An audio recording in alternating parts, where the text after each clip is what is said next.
Hello दोस्तों, राधे राधे। कैसे हैं? आई होप आप अच्छे होंगे। मैं भी बहुत अच्छी हूँ। तो देखो, आज है कथा का दूसरा दिन। तो मैं आपको दिखाऊंगी सारा सब कुछ। आप देखना ज़रूर, एंड तक बने रहना व्लॉग में। ओके। और अब मैं चलती हूँ, रेडी हो गई हूँ। ओके, कथा में। तो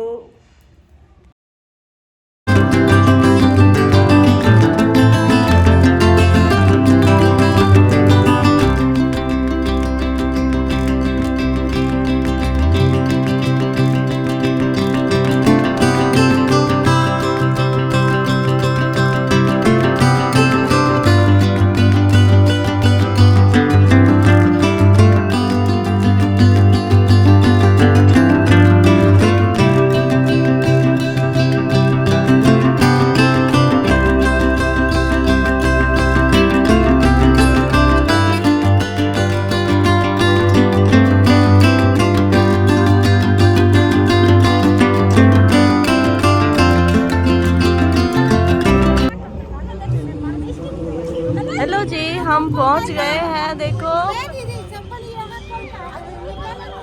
स्टार्ट हो गई है कथा।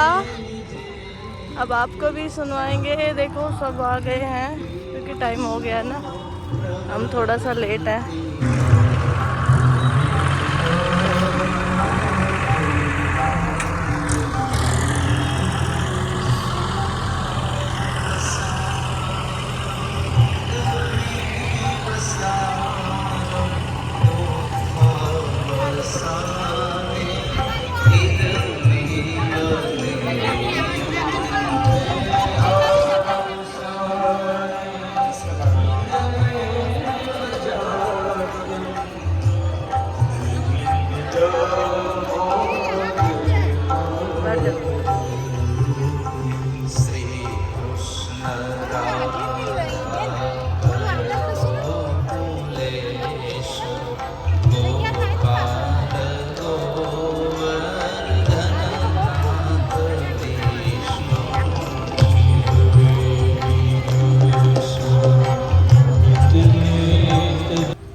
તમે મારા પક્ષમાં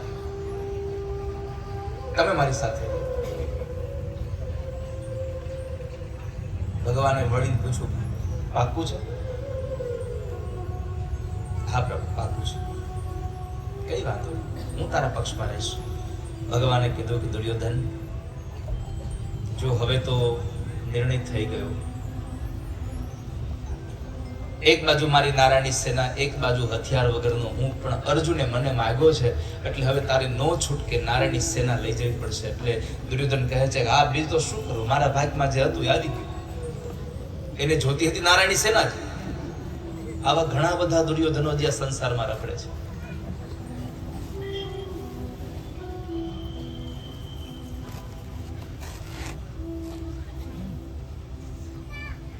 એટલે દુર્યોધન તો ઘરે ગયો, અર્જુન હજી બેઠા છે પ્રભુ પાસે. પરમાત્માએ જરા કીધું, એલા મૂર્ખ્યા, તને કહું છું કે એક બાજુ હું રહીશ, એક બાજુ સુખદેવજી મહારાજ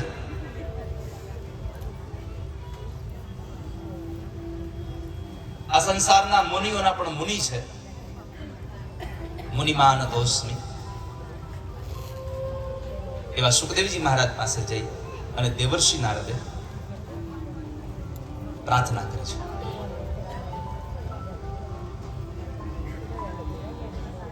બાપજી, તમે ચાલો ને, પરીક્ષિતને તમે કથા સંભળાવો.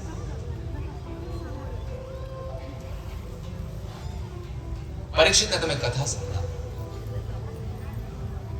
એક અજ્ઞાની માણસ એક અપરાધ કરી બેઠો છે, તમે ને કથા સંભળાવા. સુખદેવજી મહારાજે કહ્યું કે મેં ક્યાં કીધું કે એ કોઈનો અપરાધ કરે, હું શું કામ આવું, હું નહીં આવું. દેવર્ષિ નારદે કહ્યું, બાપજી, એ અજ્ઞાની છે ને તમે જ્ઞાની છો.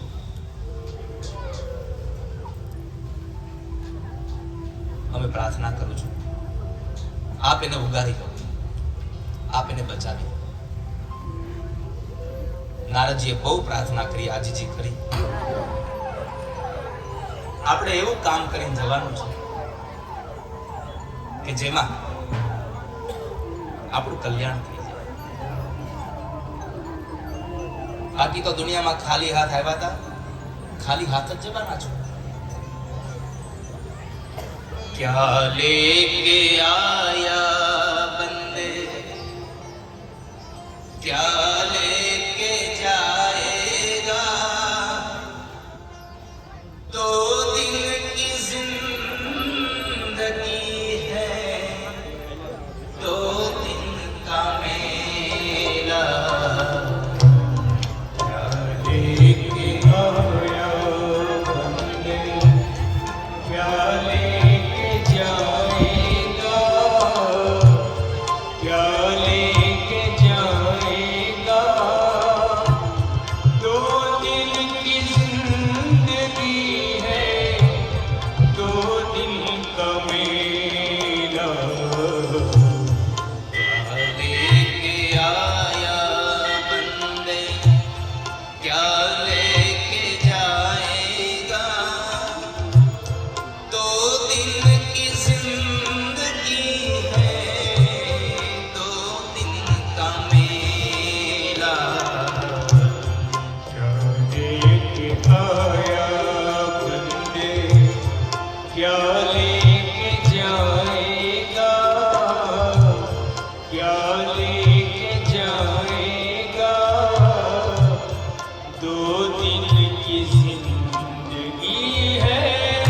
જે દિવસે દક્ષ પ્રજાપતિએ તાળીઓ પાડી એ દિવસથી આપણે મનુષ્ય પણ આજે શંકરના મંદિરમાં જઈને હજી તાળીઓ વગાડીએ છીએ. ઘણા તો ભાત ભાતનો અવાજ હોતે કરે છે, કાંઈ કરવાની જરૂર નથી.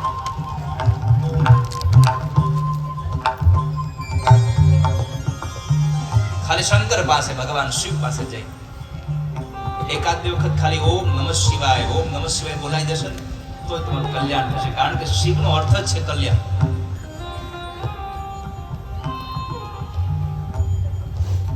ભગવાન મહાદેવે એને સજીવન કર્યા, એનું યજ્ઞ સમાપન કરાવ્યું. આ કથાવાળા ભક્તજનો બહુ મોટો ઉપદેશ આપણને એ આપે છે કે પહેલી વાત તો એ કે દક્ષ પ્રજાપતિને સત્તા મળી એનો ગેરઉપયોગ કર્યો.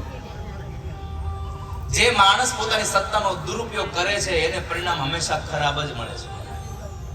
બીજું, યજ્ઞ કર્યો,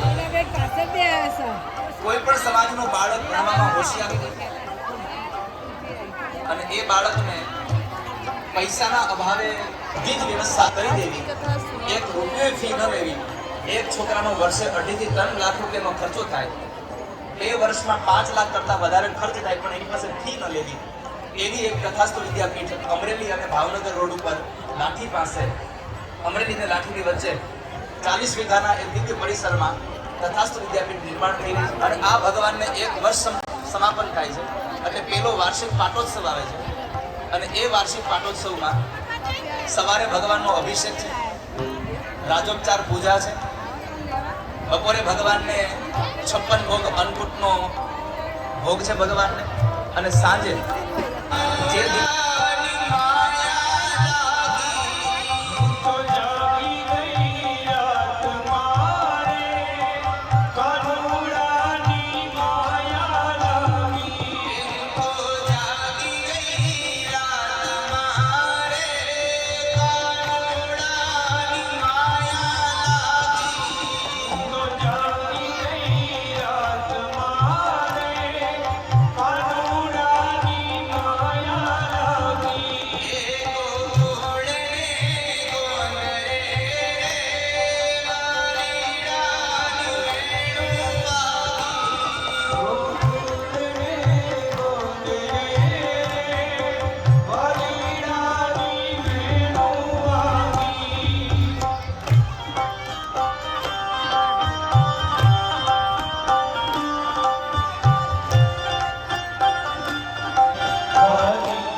આપ સૌને પ્રાર્થના છે કે આપણે આપણા સંકલ્પમાં આપણી આહુતિ આપીએ અને ઠાકોરજી ગિરિરાજની પૂજા કરવા માટે આપણે સૌ તાળીઓના નાદ સાથે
राधे राधे। अब समाप्त हो गई है आज की कथा और अब हमने अपना प्रसाद भी ले लिया है और अब हम जा रहे हैं। देखो सब लोग प्रसाद लेके आ रहे हैं। तो मिलते हैं नेक्स्ट व्लॉग में। Bye bye.